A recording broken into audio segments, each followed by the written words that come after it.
crime, a tale for Satan, another sad story.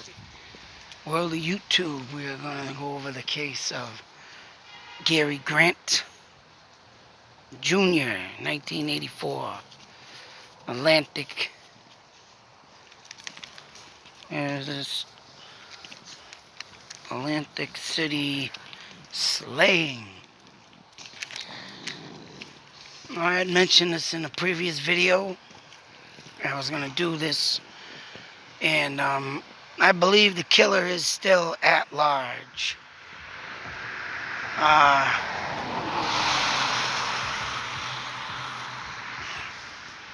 don't know who would want to hurt this kid, man. Picture all day says, poor soul that was brutally murdered. Just a real sick individual. Now the story goes that,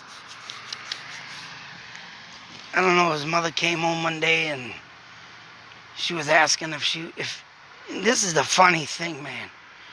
He's asking this kid if he's gonna go outside and play. He was saying something about you don't have no friends, or maybe he just didn't, the friends weren't out to play, whatever the case may be. But there was a kid he used to play with, he was autistic, or like I said, he may be intellectually disabled, and he was supposed to meet the kid but never did. He met him the day before on Wednesday, but when he left on Thursday, he didn't even, the kid never even saw him. And that poor kid got his, that poor kid was interrogated by police. And the crazy thing about this story is the intellectual kid that was at 65%, I believe they rated him. And that's way below the borderline of, having a little brains to not having no brains. And Buddy hung around with this kid, and this kid was like 9 years old, I believe. And the other kid was a few years older than him. But his intellectual age, disability made him a lot younger. And that's a sad thing about intellectual disabilities. When you have a child like that, you gotta sit there and watch that poor kid struggle through life. Because of course he gets picked on and can't do much for himself. And it's a tough, real jagged pill to swallow. Cut you right up. To even think that this kid's like that, man. Let alone,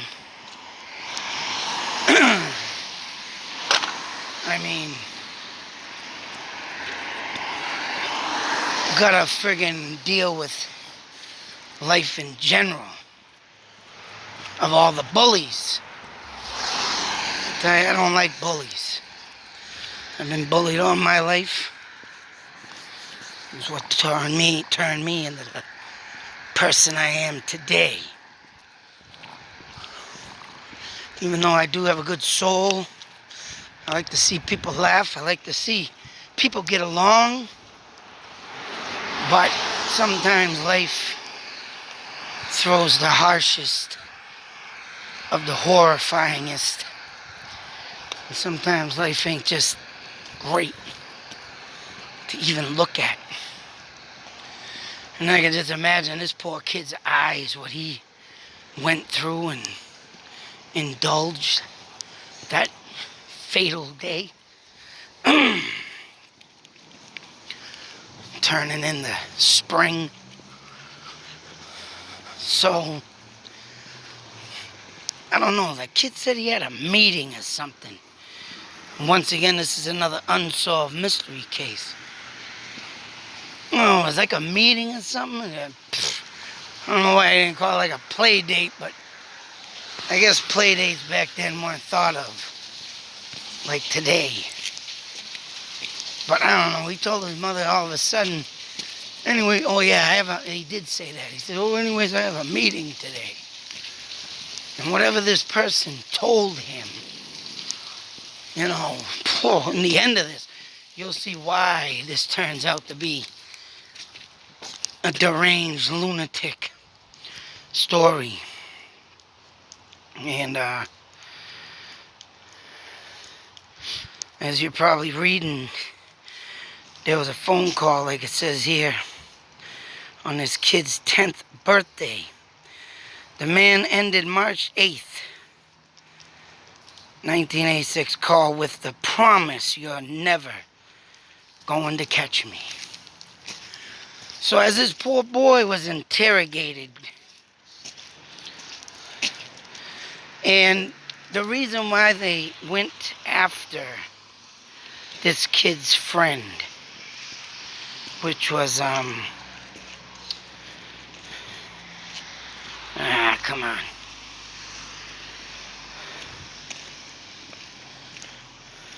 I'm trying to find it. Carl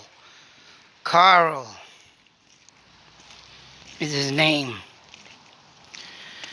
And the reason why they went with this is because for some apparent reason on Wednesday, I don't even know if it kind of said Wednesday, but it was like in the story it was trying to say that he'd seen him on Thursday, but he didn't. And a pipe was on the ground, which was the murder weapon, in which this individual used to kill the poor child. And the pipe must have been, and it was an abandoned building, I believe. So go figure, you're going to find a lot of junk hanging around. And somehow the kid came up with this story as, you know, I hit him with a pipe in the leg and he fell and he didn't move.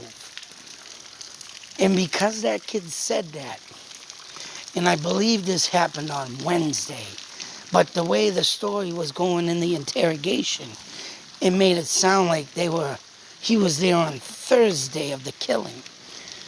But he was like, and the cops like, so why did you kill him? And he kept saying, I didn't kill him, I didn't see him Thursday. And I hit him with the pipe, he said, in the leg, because he threw a rock at me. So, I mean, jeez, just imagine what these two kids are doing, right? You know, the poor kid's intellectually disabled. And this one, who knows what he's doing there. The other kid there that got killed, but he threw a rock, he hit him with a pipe. It's like, Jesus Christ, what the hell are you kids doing? So that made it, you know, they got to the point of 3 brutal hours of interrogation on this 12-year-old boy. And being intellectually disabled, the poor kid got, you know,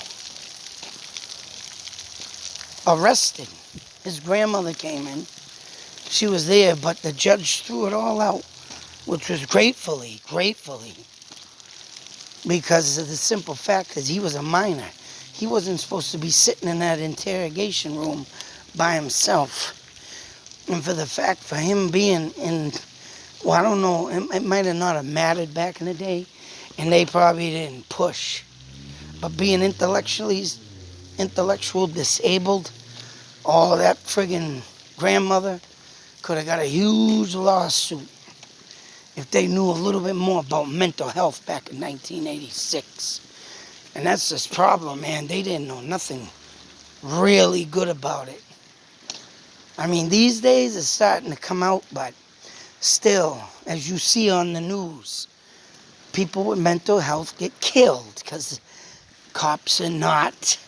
And like with my case that I just went through in August of this year, I swear to God, if something would have happened to my son, and I told that cop that there's something wrong, and he told me there's nothing wrong. And when I went back a second time, he swore at me. Ain't nothing fucking wrong with me. Oh, man.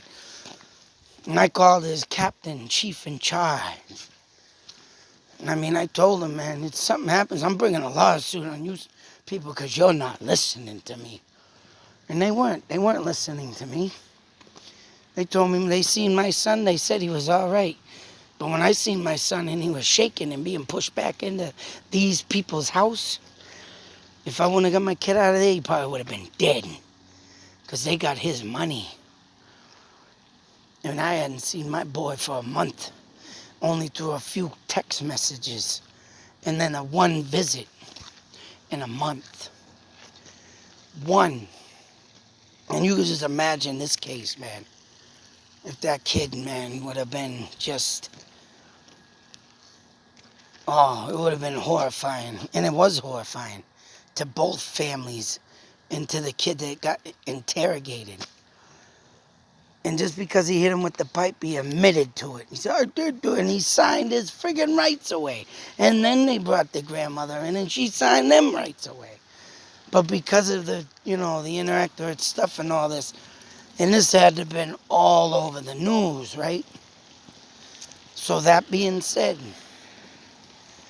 is when a police officer, and after the thing was thrown out of court, the poor boy probably, who knows, suffered.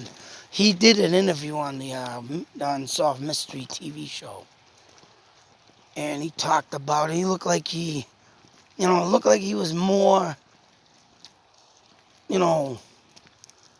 how should I say, up to date with things. And he looked like he turned out to be a real good, a little bit more smarter than what he was. I'm not trying to bust his balls or make fun of him, but when he did his interview pretty well. And hey, for having an intellectual disability, which they didn't know back then, I mean, this case must have put a damper on him and, hey, made him move forward and look into better things. Because who wouldn't after a friend of yours gets beaten to death? So what had happened next? Police officer one day goes into a store or something, or coming out of the police station, gets a little message painted on his squad car. I don't know, is it in here? And on the... No, shit. I don't know if it's in here. I don't think this person has ever been caught is right. And this kid's nickname, Carl Mason, was Boo. And, I don't think it is on this. But on a squad car, when a cop came out, it said something is in the lines of, I should have took a goddamn screenshot of it. Gary Grant is dead. And, I'm still alive. And what this all panned out to be all about. And Gary Grant Sr. could not figure nothing out. And but someone down the line where he might have arrested or came in paths with is the person who killed his son for revenge. Probably for a simple arrest that was seemingly stupid. And whatever he arrested this person for, man, beat his son to death. And I think because of the kid getting charged, the kid there, his buddy Carl being, interrogated, it must have sparked something in his dipshit's head. Because he came forth and said, I'm the killer and you will never catch me. Nothing like taunting the police, right? Taunting the police. Hey, sucker, I killed your son. And it happened in this phone call I just spoke of. They have an audio, and this is what this whole thing was about. Someone called and left their voice on the phone. And this is obviously almost just like the Delphi murders. They have audio. This one now has audio. of the killer saying something in smart-ass remarks. He's dead and I'm still alive, sleeping well in my bed. You know, yeah, catch me if you can. And to me, oh, that's just sick. Bunch of friggin' scumbags out there, you know?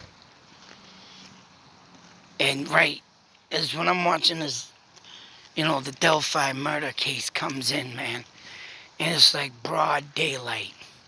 I mean, and even that case kind of has something to do with what one person said in a video, which I believe his name was Mark or whatever, that guy there, that this could have been a revenge on the Delphi murder girls. Something in them lines. But you never know until that killer's caught. And I hope one day they catch this piece of shit. I mean, of course, this was just like the Delphi case, a well-known person throughout this town, you know, knew the victim, revenge. And when people think like this and knowing that there's people out there like this, every day makes me sick. That's why I talk about vigilante justice. Because, boy, one day I wish someone would just, do what was done to that person who was done to others. Someone take a pipe to this bastard's head. Someone take a knife in the Delphi case and stab the Death Bridge guy and cut him up and set him laying up on a tree or half naked and cut his testicles off, stick him in his mouth. There's things out there that I could be sick about too. Let's just give a little glimpse of what these killers don't realize, that one day maybe there'll be a boogeyman for them. Oh yeah, the boogeyman's coming. I love that boogeyman on wrestling, man. The boogeyman character. I'm the boogeyman coming to get ya. That's right. To all you still living to this day killer, serial killer, one day you're gonna find yourself in a bad situation. You too will meet your demise by a vigilante boogerman. Call him the boogerman, the boogeyman.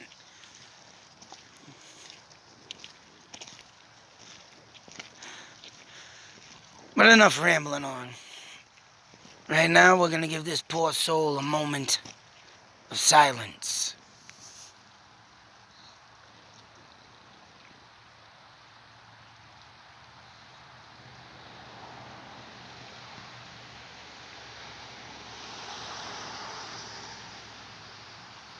Hope one day this bastard is caught before he drops dead. And sometimes I wish, man, jail system would do the right thing and have more inmates doing the old jailhouse rules and take these people out that want to kill little innocent kids.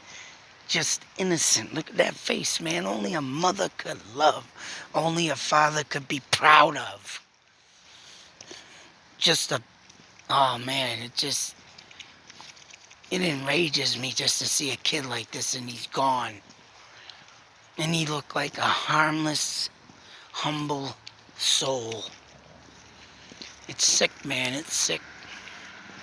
Sick world we live in, people. And something needs to be done by these sick bastards. Oh, man. Just like the Running Man with Arnold Schwarzenegger. There should be a game, but for the killers to be chased and hunted. That's what I think. sitting there mocking the world. I'm still out. This boy's dead. Yeah. Only thing I got to say to this killer, come to a real man. Come to a man. Hey. Come see what it is like to be face to face with a man. Till that next video, be safe, take care, always beware. Like I say, man, people should start taking up some course of self-defense. I think a lot more people should be out there taking advantage. Because you'll never know when that damn piece of shit's gonna sneak up behind you. Take us all out. Just sad, sad thought too. But I assure you there's a boogeyman coming. And he's a good guy. Out.